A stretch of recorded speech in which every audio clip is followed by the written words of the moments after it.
أعوذ بالله من الشيطان الرجيم بسم الله الرحمن الرحيم الحمد لله الذي أنزل على عبده الكتاب ولم يجعل له عوجا۔ تمام تعریفیں اللہ تعالیٰ کی ہے جس نے اپنے بندے پر کتاب نازل کی اور اس میں کسی قسم کی کوئی خامی نہیں رکھی۔ قیما لینذر بأسا شدیدا من لدنہ ويبشر المؤمنين الذين يعملون الصالحات أن لهم أجرا حسنا۔ ایک سیدھی کتاب جو اس نے اس لیے نازل کی ہے کہ لوگوں کو اپنی طرف سے ایک سخت عذاب سے آگاہ کرے، اور جو مومن نیک عمل کرتے ہیں ان کو خوشخبری دے کہ ان کو بہترین اجر ملنے والا ہے۔ ماکثین فیہ ابدا، جس میں مومنین ہمیشہ رہیں گے۔ وَيُنذِرَ الَّذِينَ قَالُوا اتَّخَذَ اللَّهُ وَلَدًا، اور تاکہ ان لوگوں کو متنبہ کرے جو یہ کہتے ہیں کہ اللہ تعالیٰ نے کوئی بیٹا بنا رکھا ہے۔ مَا لَهُم بِهِ مِنْ عِلْمٍ وَلَا لِآبَائِهِمْ كَبُرَتْ كَلِمَةً تَخْرُجُ مِنْ أَفْوَاهِهِمْ إِنْ يَقُولُونَ إِلَّا كَذِبًا۔ اس بات کا کوئی علمی ثبوت نہ خود ان کے پاس ہے اور نہ ان کے باپ داداؤں کے پاس تھا۔ بڑی سنگین بات ہے جو ان کے منہ سے نکل رہی ہے، جو کچھ وہ کہہ رہے ہیں وہ جھوٹ کے سوا کچھ نہیں ہے۔ فَلَعَلَّكَ بَاخِعٌ نَفْسَكَ عَلَىٰ آثَارِهِمْ إِن لَّمْ يُؤْمِنُوا بِهَذَا الْحَدِيثِ أَسَفًا۔ اب اے پیغمبر صلی اللہ علیہ وسلم، اگر لوگ قرآن کی اس بات پر ایمان نہ لائے تو ایسا لگتا ہے جیسے تم افسوس کر کر ان کے پیچھے اپنی جان کو گھلا بیٹھو گے۔ إِنَّا جَعَلْنَا مَا عَلَى الْأَرْضِ زِينَةً لَهَا لِنَبْلُوَهُمْ أَيُّهُمْ أَحْسَنُ عَمَلًا۔ یقین جانو کہ روئے زمین پر جتنی چیزیں ہیں ہم نے انہیں زمین کی سجاوٹ کا ذریعہ اس لیے بنایا ہے تاکہ لوگوں کو آزمائیں کہ ان میں کون زیادہ اچھا عمل کرتا ہے۔ وَإِنَّا لَجَاعِلُونَ مَا عَلَيْهَا صَعِيدًا جُرُزًا، اور یہ بھی یقین رکھو کہ روئے زمین پر جو کچھ ہے ایک دن ہم اسے ایک سپاٹ میدان بنا دیں گے۔ یہاں تک سورہ کہف کی 8 آیتیں۔ یہ سب سے پہلے عظمت قرآن کا بیان ہے، پھر توحید کا صورت میں۔ ان آیات میں درج ذیل 4 باتیں بیان کی گئی ہیں۔ نمبر 1، حمد باری اور قرآن کریم کی عظمت شان۔ نمبر 2، نزول قرآن کے 3 مقاصد میں اس طرف اشارہ ہے کہ قرآن کوئی تاریخی کتاب نہیں۔ نمبر 3، حامل قرآن کی ذمہ داری، اس میں نبی کرم صلی اللہ علیہ وسلم کے لیے تسلی کا سامان بھی ہے۔ چوتھی بات جو ان آیات میں بیان کی گئی کہ اللہ تعالیٰ نے یہ کائنات کس مقصد سے پیدا کی اور اس کائنات کا آخری انجام کیا ہونے والا ہے۔ پہلی بات، تمام تعریفیں اس اللہ کے لیے ہیں جس نے اپنے خاص بندے پر یہ کتاب نازل فرمائی، یعنی سب خوبیوں کے مالک، تمام تعریفوں کے سزاوار اور بہتر سے بہتر شکر کے مستحق وہ رب العالمین ہیں، جنہوں نے اپنے مخصوص اور محبوب بندے پر حضرت محمد مصطفیٰ صلی اللہ علیہ وسلم پر یہ عظیم الشان کتاب اتاری، اور اس میں ذرا کجی کمی کسی بھی طرح کی کوئی خامی نہیں رکھی۔ اس کتاب کی عبارت انتہائی سلیس اور فصیح، اسلوب بیان نہایت مؤثر، شگفتہ اور تعلیم نہایت متوسط و معتدل ہے، جو ہر زمانہ اور ہر مزاج کے مناسب اور عقل سلیم کے مطابق ہے، اور یہ کتاب بالکل سیدھی ہے، کوئی کتنا ہی غور کرے بال برابر کوئی کجی کمی ٹیڑھ پن نہیں پائے گا، اور یہ کتاب لوگوں کو راہ راست پر لانے والی ہے اور بندوں کی تمام ضروریات اور معاد و معاش کے مصالح کی ضامن ہے اور مخلوق خدا کو کامل و مکمل بنانے والی ہے۔ دوسری بات، قرآن کریم کتاب ہدایت ہے اور اس کے نزول کے 3 مقاصد ہیں۔ پہلا مقصد کہ قرآن مکہ والوں کو ایک سخت عذاب سے ڈرائے، یعنی جب یہ قرآن نازل ہوا اس وقت جو اس کے اولین مخاطب تھے، جو من جانب اللہ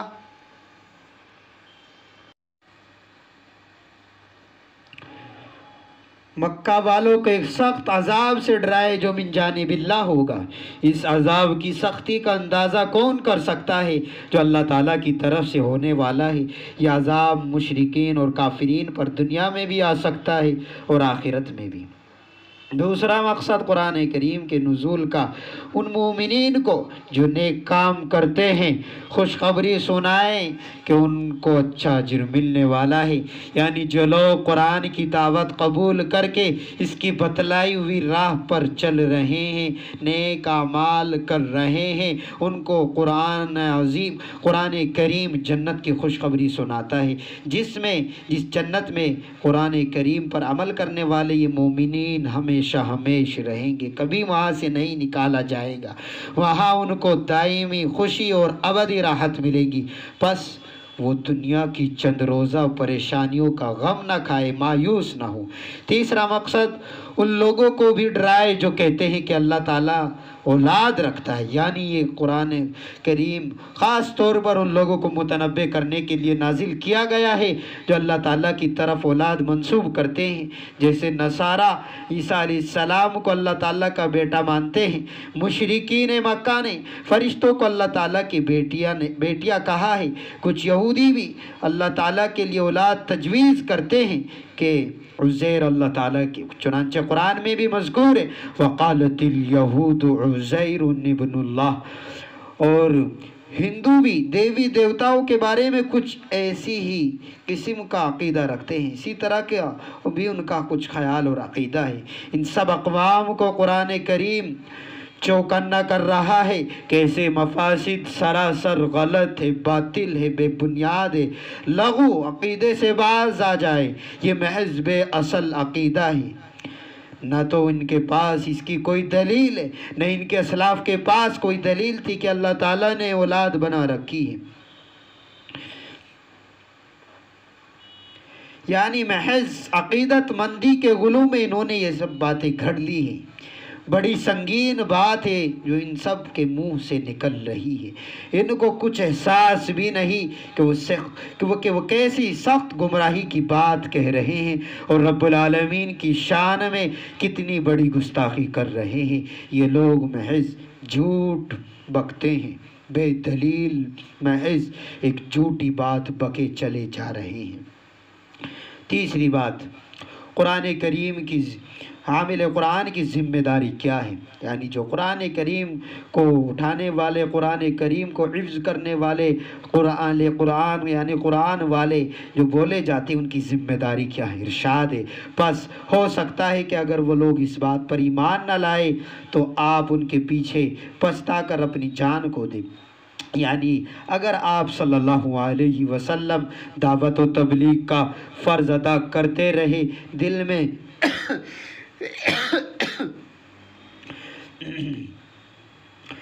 میں کڑن اور غمگین ہونے کی ضرورت نہیں، نہ اس بات پر پچھتائیں کہ میری کوشش کامیاب کیوں نہیں ہوتی۔ ہدایت اللہ تعالیٰ کے ہاتھ میں ہے، داعی کا کام صرف دعوت دینا ہے۔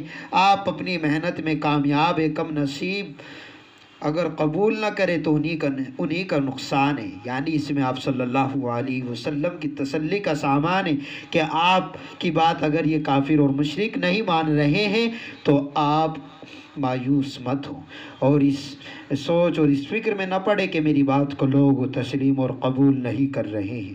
چوتھی بات جو سب سے زیادہ اہم ہے وہ یہ کہ اللہ تعالیٰ نے یہ خوشنما کائنات، دنیا کی یہ دل فریب زندگی اور یہ بارونق زمین اس لیے نہیں پیدا کی کہ انسان اس پر مگن ہو جائے۔ یہ زرق و برق جہاں محض امتحان کے لیے پیدا کیا گیا۔ یہ رنگ برنگی دنیا اللہ تعالیٰ نے امتحان کے لیے بنائی۔ اس کے باغ و بہار چند روزہ ہے، پھر اس کو کاٹ چھانٹ کر چٹیل میدان بنا دیا جائے گا۔ پوری دنیا ایک دن ختم کر دی جائے گی۔ بے شک گھڑیاں ہوں گی جو کاٹے نہ کٹیں گی، بلکہ اللہ تعالیٰ نے دنیا کی بے شک ہم نے جو کچھ زمین پر ہے اس کو زمین کے لیے رونق بنایا ہے۔ یعنی اللہ تعالیٰ نے زمین کی یہ زندگی بے کیف نہیں بنائی کہ یہاں آدمی اجڑا پن محسوس کرے اور کسی طرح کا سرور اور خوشی اور دل فریبی اس کو محسوس نہ ہو۔ یہ دنیا ہمارے لیے خوشنما بنا دی گئی ہے کہ یہاں سامان راحت نہ ہو، ایسا نہیں ہے، عیش کے اسباب نہ ہو، ایسا بھی نہیں ہے، نہ آرزویں ہو نہ امنگیں ہو، بلکہ آرزو کا تو ختم نہ ہونے والا سلسلہ ہے، بلکہ دل اکتا دینے والی گھڑیاں ہو جو کاٹے نہ کٹے۔ بلکہ اللہ تعالیٰ نے دنیا کی یہ زندگی پرکیف اور زرق و برق بنائی ہے، ہر طرح کی راحتوں کے اسباب دنیا میں پیدا کیے، اتنی خوشنما یہ کائنات بنائی ہے رب کریم نے کہ انسان کا دل کبھی نہیں اکتا تھا۔ مگر یہ رونق اس لیے بھی نہیں ہے کہ انسان اس کی زینت پر فریفتہ ہو کر رہ جائے اور اپنی تخلیق کا مقصد فراموش کر دے، آخرت کو بھول جائے، ایسا نہیں، بلکہ یہ دنیا امتحان گاہ ہے کہ ہم لوگوں کو اللہ تعالیٰ نے بھی فرمایا ہم لوگوں کو آزمائیں کہ ان میں سب سے زیادہ اچھا عمل کرنے والا کون ہے تاکہ وہ جنت کے اونچے درجوں کا حقدار بنے۔ یہ مضمون سورۃ الکہف کی دوسری آیت میں بھی آیا ہے، ارشاد ہے الذی خلق الموت والحیاۃ لیبلوکم ایکم احسن عملا وہو العزیز الغفور۔